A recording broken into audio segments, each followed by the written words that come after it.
নমস্কাৰ বন্ধু বান্ধৱসকল, মই সীতা দেৱী আপোনালোকৰ মাজলৈ আকৌ আজি নতুন এটা ভিডিঅ'লৈ স্বাগতম জনাইছোঁ। আপোনালোক সকলোলৈ বহুত দিনৰ মূৰত আজি আকৌ এটা ভিডিঅ' লৈ আহিলোঁ।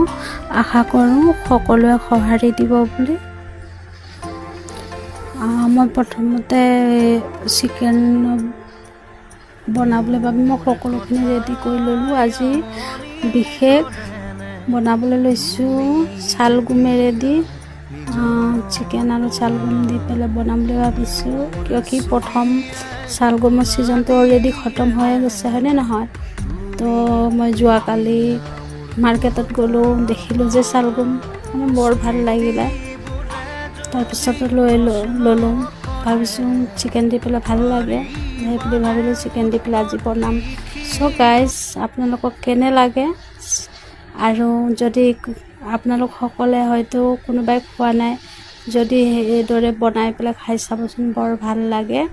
প্ৰথমতে চালগুম কাটি পেলাই আপোনালোকে অলপ ফ্ৰাই কৰি ল'ব পাৰে, আৰু যদি ভাবে না অকণমান উহাইও ল'ম এনেকৈও পাৰে, যেনেকৈ হ'লেও মানে ভালেই লাগে, বেয়া নালাগিব খাই। চ' গাইজ, আজি আহক আপোনালোকে চাওক কেনেকৈ মই বনাই আছোঁ আজি।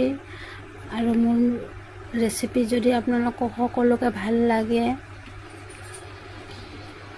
আৰু আশা কৰোঁ নিশ্চয় জনাব।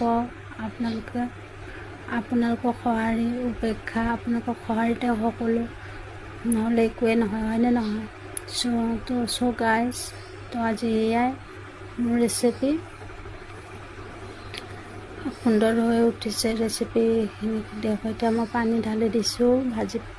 অলপ দেৰি মই চিকেনখিনি ফ্ৰাই কৰি চিকেনত যিমান পানী থাকে পানীখিনি শেষ হৈ পেলাই যেতিয়া চিকেনৰ পৰা তেল এৰি দিয়ে, তেতিয়া মই আলু আৰু চালগুমখিনি ঢালি দিছোঁ। ঢালি দি পেলাই মছলা চব দি পেলাই সুন্দৰকৈ মই ফ্ৰাই কৰি লৈছোঁ আগে অলৰেডি।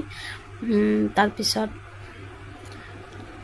অকণমান পানী দিলোঁ, দি পেলাই অকণমান দেৰি লৰচৰ কৰি পেলাই আকৌ মই জালুকৰ গুড়া অলপ দি দিছোঁ। চ' গাইজ, কেনে লাগিছে আজি ভিডিঅ'টো? ইমানতে সামৰিছোঁ। নেক্সট ভিডিঅ'ত আকৌ লগ পাম আপোনালোকক।